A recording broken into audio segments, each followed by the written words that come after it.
Le brie, c'est quoi? C'est un fromage. Mais il est comment? Il est rond et de forme plate.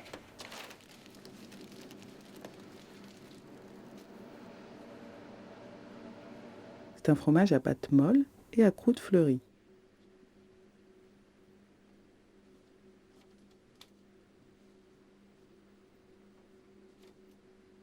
Pourquoi s'appelle-t-il comme cela? Il porte le nom du lieu où il a été créé, la Brie. Le brie s'écrit avec un B minuscule et la Brie avec un B majuscule. C'est un fromage de plaine humide et de climat tempéré, ce qui favorise le développement des moisissures et la présence de prairies.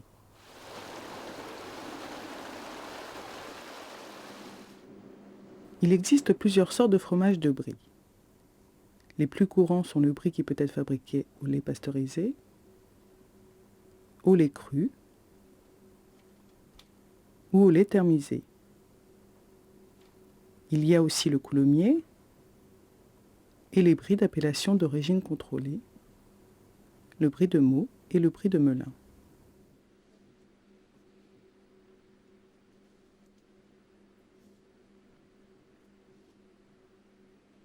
Le brie d'appellation d'origine contrôlée, c'est quoi?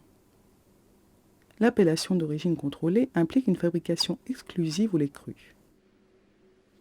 La production du lait ainsi que la fabrication du fromage de brie de Meaux doit être effectuée dans l'aire géographique qui s'étend à quelques cantons du département du Loiret, quelques cantons du département de l'Yonne, toutes les communes du département de la Seine-et-Marne, quelques cantons du département de l'Aube, quelques cantons du département de la Marne, quelques cantons du département de la Haute-Marne et quelques cantons du département de la Meuse.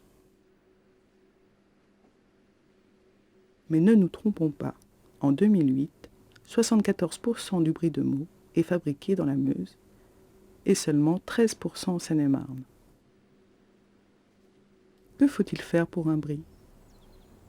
Au départ, le fromage est avant tout du lait de vache.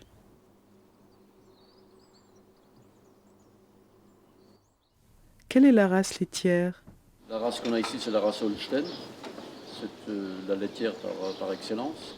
Et c'est ce qu'il faut pour le fromage? Brie Holstein n'est pas connu pour être une race à produire du lait fromageable. C'est pas connu et pourtant elles ont toujours existé depuis de longues dates. Tous les laits sont fromageables. La qualité du lait, elle est liée à l'alimentation aussi, hein. Alors, l'alimentation? L'alimentation est composée de foin de luzerne. J'ai à peu près 12 à 13 kilos de foin de luzerne. Ensuite, j'ai 2,3 kg de févrole, donc des févroles produites sur l'exploitation. Je rajoute 1 kg de colza, que j'écrase aussi. Sinon, le colza qu'elles avalent, si je ne l'écrase pas, il traverse le rumen, et il ressort dans le même état, il n'a pas profité à l'animal. L'autre composant, c'est de l'orge que j'écrase aussi. Et de l'orge, il y en a 3 kg, 3,2 kg. Et puis, je rajoute aussi du maïs que j'écrase, du maïs en grains, sec. J'en mets 4 kg. Voilà. Je rajoute ensuite du sel de Guérande. Pourquoi le sel de Guérande? C'est parce qu'il est plein d'iode, et ça c'est quelque chose d'important pour la santé de la bête. Et je rajoute quelques levures vivantes pour aider l'animal à bien dégrader dans la panse et le rumen, à bien dégrader l'aliment pour que vraiment elle profite bien de tout ce qu'elle a mangé.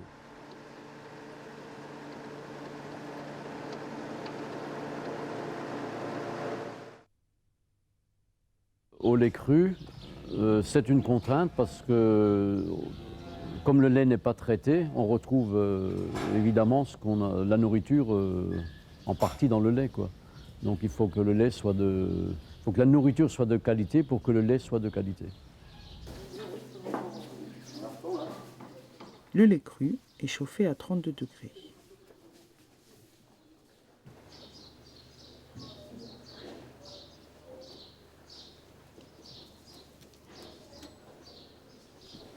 La collecte du lait.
Étant donné qu'on fabrique à 80%, 90%, nos fabrications sont des fromages au lait cru, il va falloir organiser la collecte laitière, que l'on assure toujours, c'est-à-dire que comme autrefois, on va dans les fermes, on collecte le lait avec des citernes prévues à cet effet.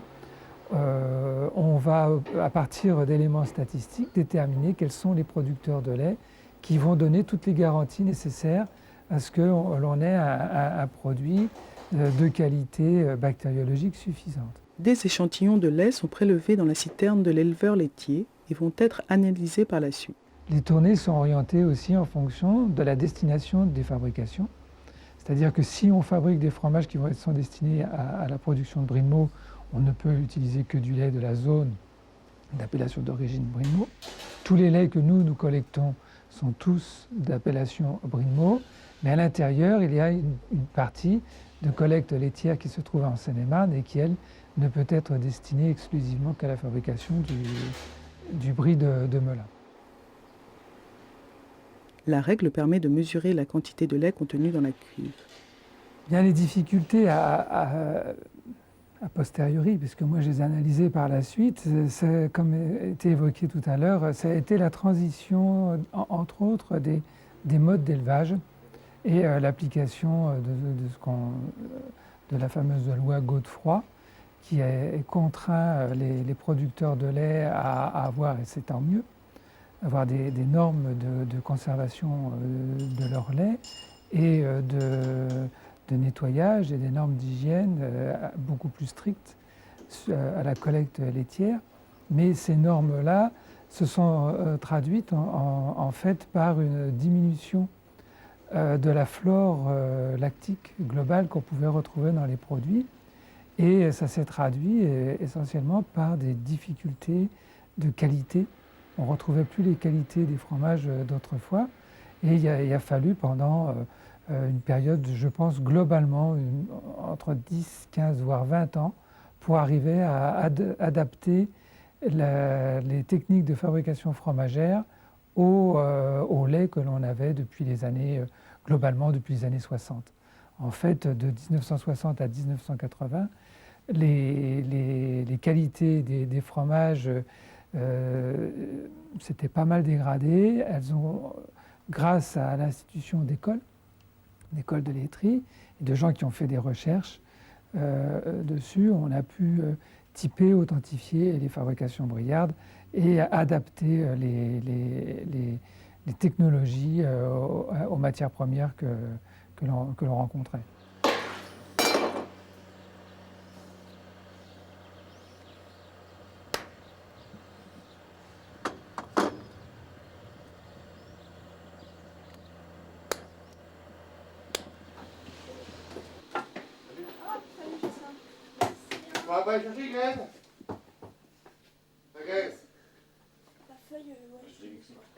Le lait de la citerne est contrôlé avant d'être traité par la fromagerie.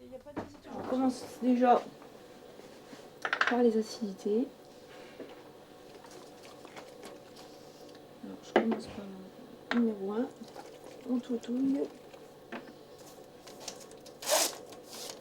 Alors, un lait à l'arrivée doit faire entre 14 et 15,5 en acidité. Alors, pour faire l'acidité, je prends l'échantillon et je prélève 10 ml de lait.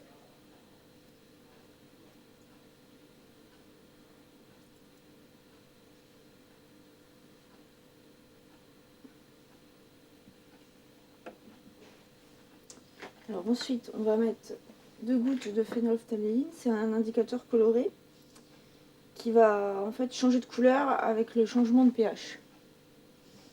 Donc à l'heure actuelle, le lait est acide, on met la phénylphtaléine, ça reste incolore, le colorant qu'on a mis. Quand on va ajouter de la soude dedans, en fait ça va faire virer l'indicateur coloré au rose. Donc on va dire que l'acidité du lait est de temps à partir du moment où on va voir virer l'indicateur coloré au rose. Donc ça va faire une petite teinte rosée dans le lait.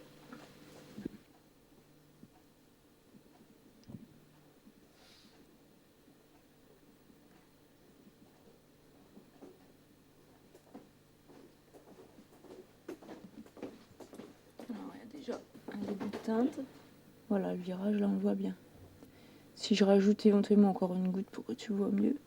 Et là, la valeur, il faut que je la prenne ici. Avec une goutte de plus, tu vois, c'est carrément bien rose. Donc là, l'acidité, en fait, on va prendre la valeur que j'avais tout à l'heure. Donc ça veut dire qu'il y avait 14,5. Donc c'est très bien, c'est la valeur normale pour du lait d'arrivage. Après le contrôle du pH et de l'acidité, la fabrication du brie peut être lancée. Qu'en est-il de la méthode de fabrication du brie de Meaux en Seine-et-Marne? Le lait est tout d'abord traité.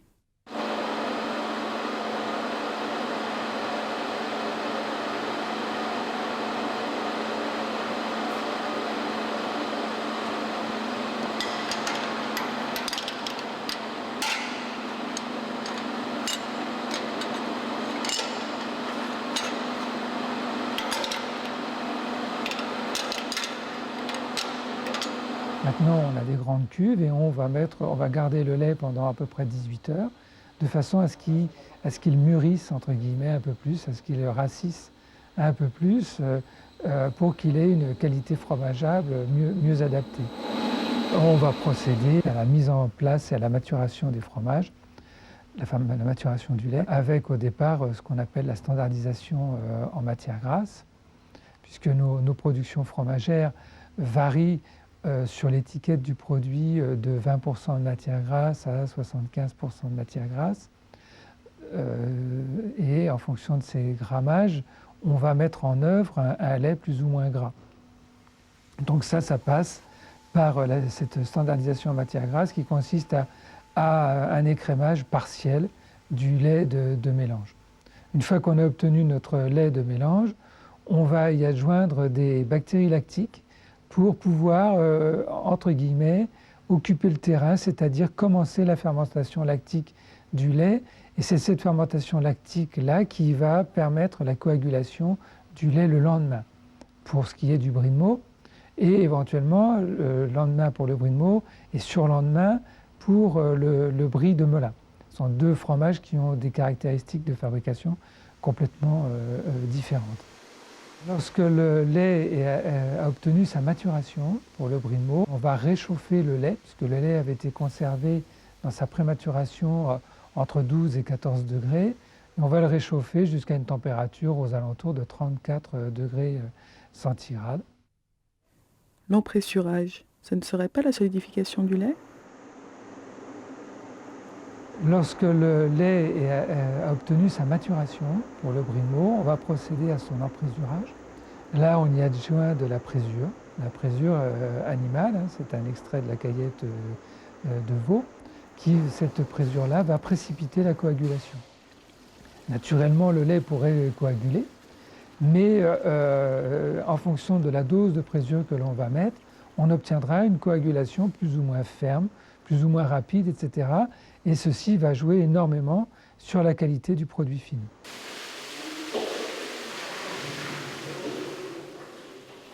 On considère que le lait coagule à partir du moment où on voit se former l'agglomération de la caséine.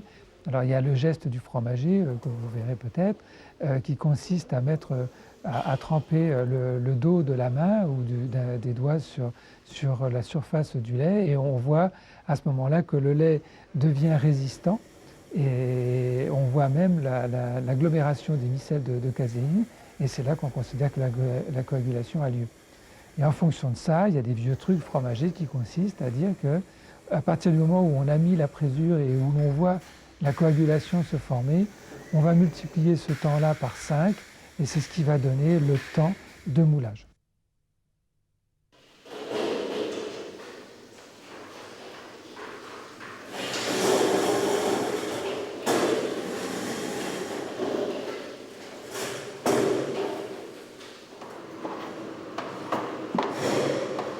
Lorsqu'on a atteint ce temps de moulage-là, en fonction du produit que l'on va avoir, on va découper le caillé plus ou moins. C'est ce qu'on appelle le décaillage. On va le découper plus ou moins et ensuite on va le mettre en forme. C'est la mise en forme du produit dans des moules qui vont aller, pour ce qui est du coulommier, des moules qui vont faire 15 cm de diamètre jusqu'à 36-37 cm pour le brie de Meaux.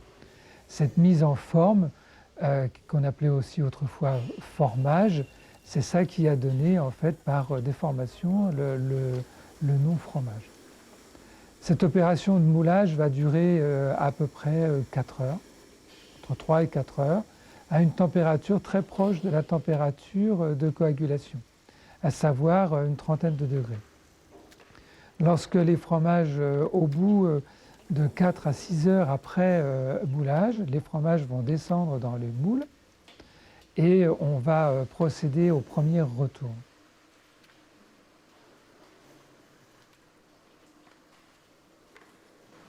La première retour, c'est la première éhausse qui est retirée.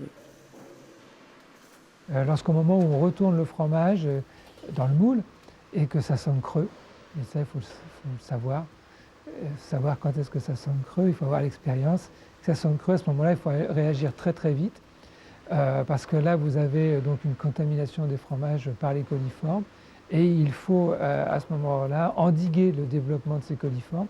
Donc pour cela, il faut soit avoir davantage de retours, il faut précipiter les retours, ou même si le fromage n'est pas complètement égoutté, il faut refroidir. Alors autrefois, pour refroidir, on arrosait les fromages avec de l'eau. Maintenant, on a des pièces qui sont climatisées, donc on met la climatisation, on baisse très très vite, le plus vite possible la température.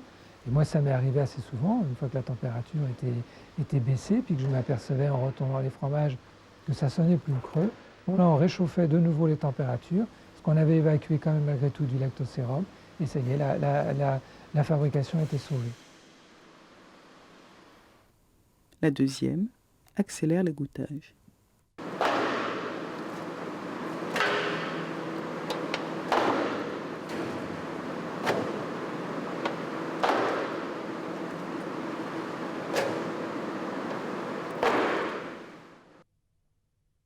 Le lendemain, on procède au salage du fromage, puisque nos fromages ne se conserveraient pas s'ils n'étaient pas salés.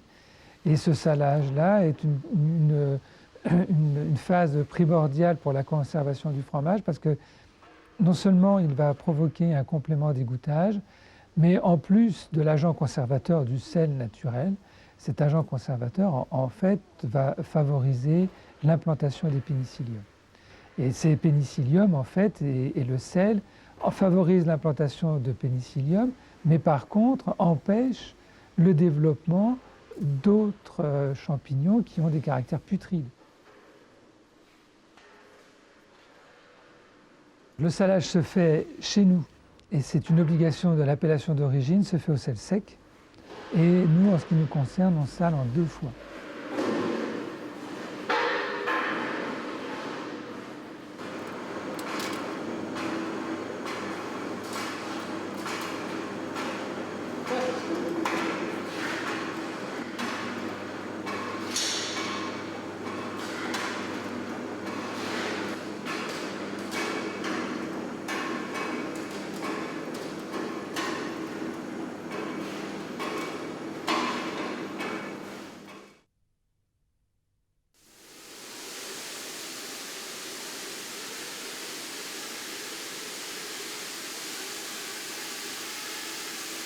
Le fromage est ensuite ensemencé par un champignon, le pénicillium, qui forme la moisissure, c'est-à-dire la future croûte du fromage.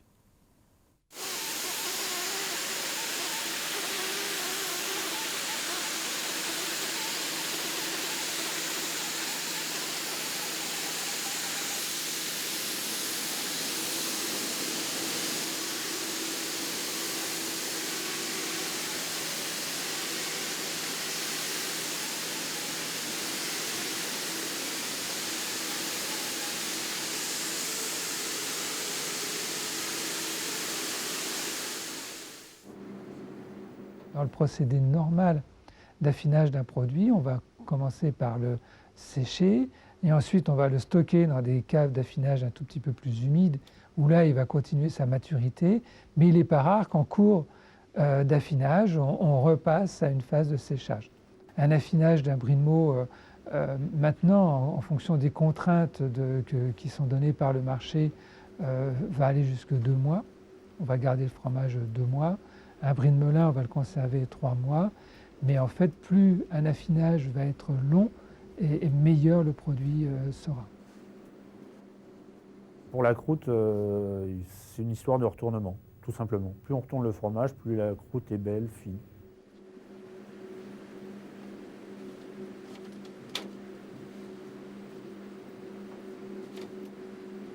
On peut toucher les mains, on arrive à diriger les fromages. On le voit pour choisir un fromage moelleux, ferme, s'il est trop sec, trop mou, c'est avec le toucher. C'est ce qui fait c'est le secret de l'affineur, c'est le toucher. Ce qu'on appelle un affinage à cœur, c'est une expression briarde en fait. Affiner à cœur, c'est la coupe du produit ne représente plus aucune forme de blanc à l'intérieur. L'affinage du produit est centripète, c'est-à-dire que ça commence par la croûte et ça finit par le cœur du fromage.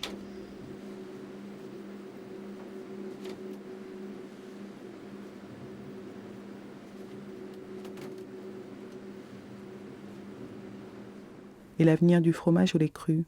Il est beaucoup plus facile, économiquement parlant, d'avoir recours à une thermisation générale ou à une sanitation générale du lait que de s'ennuyer à vouloir avoir un tri sélectif des productions laitières, avoir un gros travail d'incitation de production de qualité auprès des producteurs, et sachant qu'on peut avoir des accidents quand on produit du lait.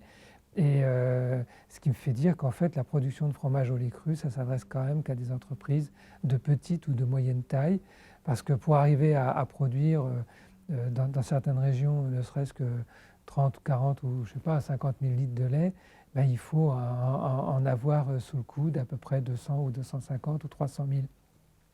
Ce qui se traduit par une répartition géographique quasiment ingérable.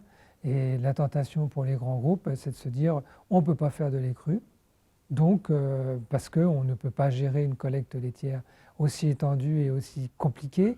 À ce moment-là, on jette l'anathème sur le lait cru, et puis voilà. Alors qu'en fait, on peut fabriquer des fromages au lait cru sans problème et en risque très très limité pour la santé publique, et surtout non justifié par rapport à la cabale qui a été menée. Les gens vont rechercher davantage une forme de qualité de vie. Et il n'y a pas besoin de consommer beaucoup de fromage pour faire tourner une fromagerie comme la nôtre. 60 grammes de fromage par an et par francilien suffisent à utiliser tout le lait produit en brie.